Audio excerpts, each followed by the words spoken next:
이걸 하나씩만 설명해도 한참 걸릴 건데 이 중에서 중요하다고 생각되는 맥락들로만 설명을 좀 해볼게요. 첫 번째 학제. 우리 머릿속에는 기본 틀이 있어요. 학교는 이래야 된다. 내가 다녔던 학교. 학교는 1학년부터 6학년까지가 초등학교고 중1부터 중3까지 다니고 고1에서 고3까지는 또 이렇게 해서 다 머릿속에 있잖아요. 한 반에는 요즘에 한 20명 있나요? 25명 있나요? 25명의 담임 선생님 한 명이 수업 시간이 종이 땡치면 국어 선생님 들어가고 수업하고 종이 땡치면 수학 선생님 들어가고 수업을 하고 뭐 이래야 된다라고 생각하고 있는 머리에 이렇게 고정관념이 있는데 사람들이 그게 정답이 아니라는 사실을 해체하지 못해요.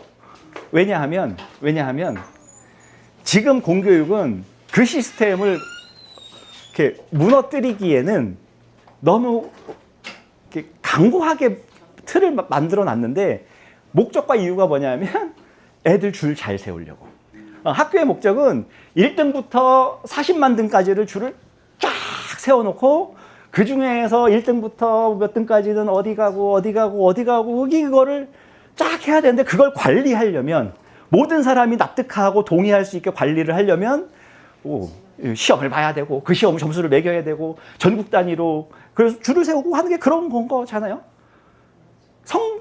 아이들의 성장을 위한 시스템이 아니에요. 관리를 하기 위한 시스템이죠. 요즘에 뭐 수능 그러니까 물수능 불수능 할 때마다 누가 나와서 인사 꾸벅하고 사퇴를 하죠. 인사를 꾸벅하고 사퇴를 해요. 제일 중요해요. 요즘에 한 학년의 또래 아이들이 한 30만 명, 40만 명 뭐 태어나는 것 같은데 그 아이들을 어떻게 세밀하고 불평불만이 없게 줄을 쫙 세울 수 있는지가 너무 중요한데 그런 사람들에게 이 시스템 말고 다른 시스템이 있다고 이야기한들 할 수가 없어요. 동의를 받을 수가 없잖아요. 하지만 시스템이라는 건 교육을 위한 시스템이라는 건 아이들을 잘 성장시키기 위한 시스템이어야 된다는 게 핵심인 거죠. 그래서 우리 학교는 6년제 학교예요.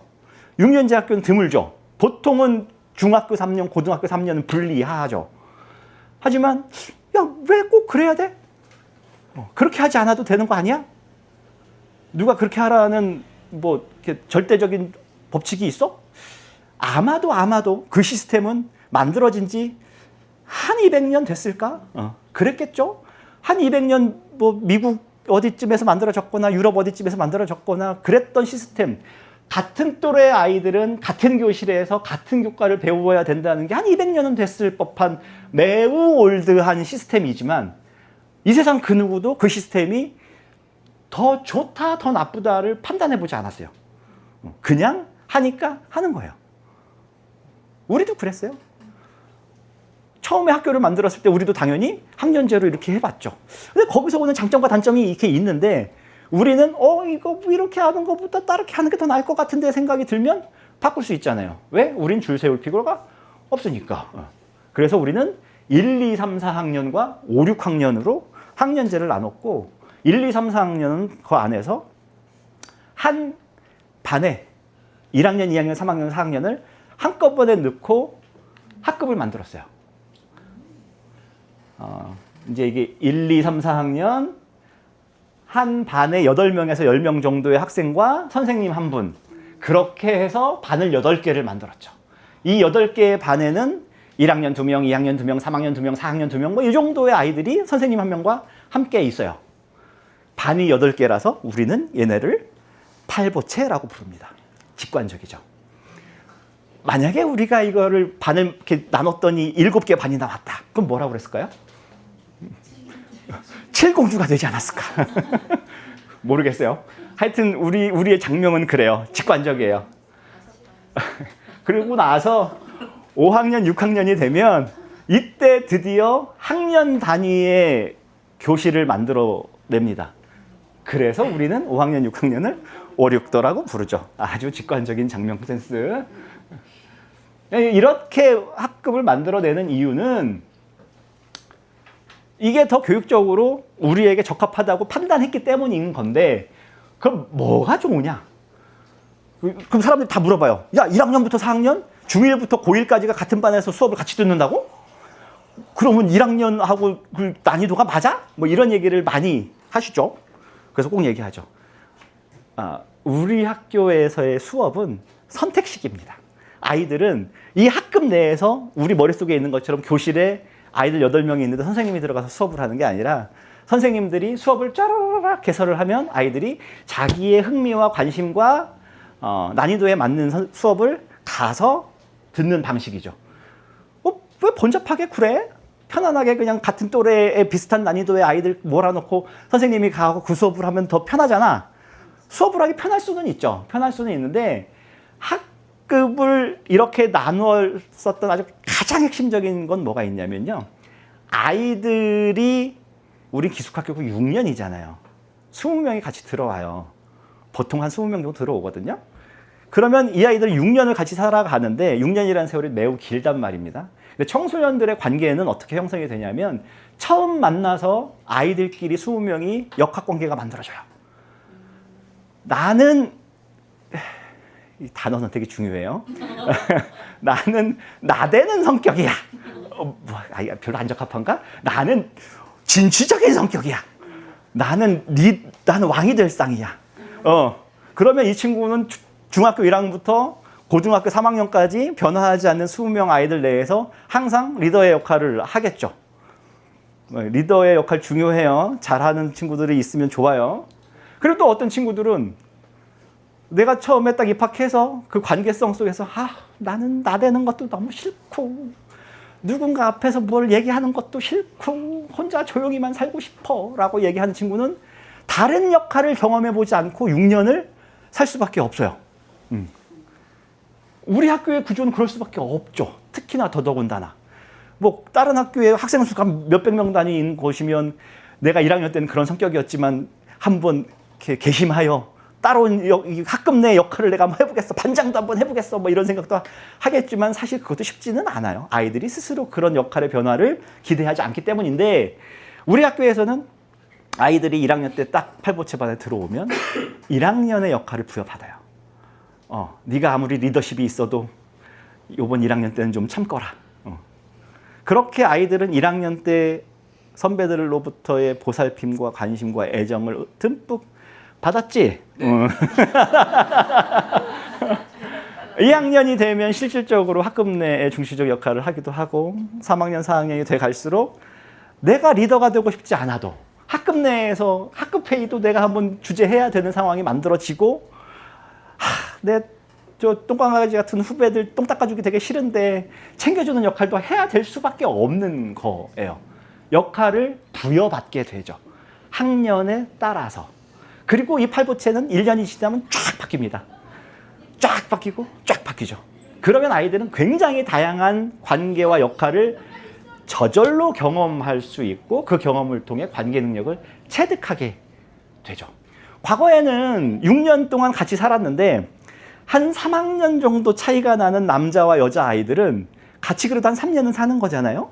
그 3년 동안 아주 내성적인 친구들 같은 경우는 서로 대화도 못 해보고 졸업하는 경우도 가끔 있어요. 이게 섞일 일이 없는 거야. 그러니까 한 3년 정도 차이가 나면 수업을 같이 들을 일도 없고 남자 여자 기숙사가 다르니 기숙사에서 만날 일도 없고 같은 학급일 수도 없고 등등등. 하지만 이렇게 팔보채 학급으로 후루룩 섞어서 4번의 경험을 하게 하면 아이들은 그 가운데에서 자기에게 부여된 역할들을 자연스럽게 이거 억지로 시키는 것도 아니에요. 이거 억지로 시키면 안 되거든요. 하지만 우리 학교에선 자연스럽게 3학년이 되면 4학년이 되면 이거를 해야 하는 문화가 아이들에게 문화로 자리 잡고 있죠. 여기에서 핵심은 또 뭐가 있냐면 선택식 수업인데 그게 뒤에 있을 거예요. 이게 이제 우리 학교의 일주일 동안의 시간표인데 학급에서 진행되는 그러니까 나이 차이가 있어도 상관없는 활동들은 학급 시간이라고 뭉뚱그려져서 이 시간에 프로젝트성으로 진행이 됩니다. 학급 독서나 학급 회의나 이런 것들은 학급 단위에서 진행되는 것들. 이제 여기에 이제 이런 것들이 이제 수업인데 이건 아이들이 신청을 해서 수업을 듣는 거예요. 대학생들처럼. 나는 1학년들을 대상으로 개설된 이 수업을 하고 싶어. 그래서 다 각자가 자기만의 시간표를 만들어 내게 되죠. 물론 우리가 그렇다고 해서 그 동일 학년 단위의 프로젝트가 없는 건 아니에요. 또 학년 단위끼리 해야 되는 일도 있겠죠. 그럴 때는 학년 프로젝트 시간을 따로 마련해서 그 1학년은 1학년들끼리, 3학년은 3학년들끼리 색다른 프로젝트를 또 진행하게 합니다. 이런 것들이 날줄과 시줄로 얽혀서 교육과정을 만들고 있죠. 그러니까 보통의 학교들은 매우 수평적인, 횡적인 교류만을 하게 하고 그 가운데에서 자기의 수업에만 집중할 수밖에 없게 만드는 성장의 한계가 있을 수밖에 없는데 어쨌든 우리 학교에서는 저 학제를 뒤틀므로 해서 다양한 관계를 연습하고 다양한 역할을 수행해 볼 수 있게 만들어지는 그것도 뭐 해봐. 뭐 이렇게 꼬셔야 되고 뭐 이런 거 없어요. 그냥 그 또래가 그 학년이 되면 당연히 해야 되는 것으로 자연스럽게 받아들이고 있죠. 우리 학교에서 경험을 매우 중요하게 생각합니다. 기술이 경험을 대체하는 시대에 인간은 계속 인간일 수 있을까? 중요한 질문이라고 생각해요. 미래 사회에 경험을 기술이 대체해요. 어디 막 이렇게 여행을 가서 아름다운 풍광을 보는 것과 유튜브를 딱 틀어가지고 유튜브에서 전 세계의 모든 것을 이렇게 눈으로 감상하는 것이 같을 수 있을까? 대체가 가능한가? 전 인간은 경험을 통해 인간일 수 있다고 생각하거든요. 우리 학교의 대표적인 경험 프로젝트가 움직이는 학교라는 프로젝트가 있어요. 우리 학교에 매우 자랑하는 프로젝트인데 아까 말씀드렸던 혁신학교나 공립형태학교의 많은 선생님들이 우리 학교의 교육과정을 다 따라하고 싶으나 따라하고 싶어도 절대 따라하지 못하는 프로젝트이죠. 일단 스케일이 커요. 최근에 또 뉴스에 나왔잖아요. 교사들의 체험학습을 선생님들이 안전에 대한 책임을 온전히 져야 되는 상황에서 이럴 것 같으면 체험학습 안 가는 게 좋겠어. 그래서 많은 학교에서 체험학습을 안 가는 추세라고 하죠. 저는 선생님들이 그런 과도한 책임을 지면 안 된다고 생각하는데 그것과 별개로 만약에 그럼에도 불구하고 그 체험학습이 아이들 대학 입시에 굉장히 큰 도움이 된다고 그랬으면 부모님들이 막 벌떼처럼 일어나갖고 수학여행을 가야 합니다 라고 주장했을 거라고 저는 생각해요. 하지만 그 여행이 아이들 대학 입시에 1도 도움이 되지 않는다라고 생각하기 때문에 다들 반응이 그냥 그런 건 거예요. 선생님들이 힘드셨겠네. 뭐 체험학습 그렇지 뭐. 선생님들도 알아요. 이게 선생님들 중에서는 체험학습이 아이들의 성장에 굉장히 큰 도움이 될 거라는 확고한 믿음을 가지고 계신 분들 그룹이 당연히 있어요. 그분들은 모든 위험을 감수하고도 체험학습을 가야 된다고 얘기하죠. 하지만 사회 분위기가 그런 분들을 응원하나요? 아마 해당 반의 부모님들 중에 절반 정도는 아유 저 선생님은 또 애들 데리고 어디 이렇게 나가신다고 그러니 그 시간에 저 수학 문제 하나 더 풀었으면 좋겠구만 이라고 생각하실 분들이 절반은 넘어갈 거라고 생각해요. 사회 분위기가 그렇기 때문에 체험학습이 안 되고 있는 거고요. 경험 필요합니다. 우리는 1학년부터 6학년까지 이 사회체험학습이라고 포함되어 있는 6학년까지 해서 움직이는 학교가 짜라라락 만들어지는데 1, 2, 3, 4학년과 5학년, 6학년의 프로젝트가 좀 다르기는 해요. 기본적인 시스템을 말씀드리면 6월 한 3주 정도 이거는 학년 단위 프로젝트예요. 한 학년 20명 남짓한 아이들과 선생님 3분이 각 학년에 맞는 프로젝트를 수행해요. 3주. 먹고 자고를 바깥에서 해결하죠. 아이들과 함께. 집에 못 가요. 아이들 원래 못 갔죠. 선생님들은 집에는 갔잖아요. 선생님들이 집에 못 가요. 3주 동안. 프로젝트는 이런 이슈로 만들어져요.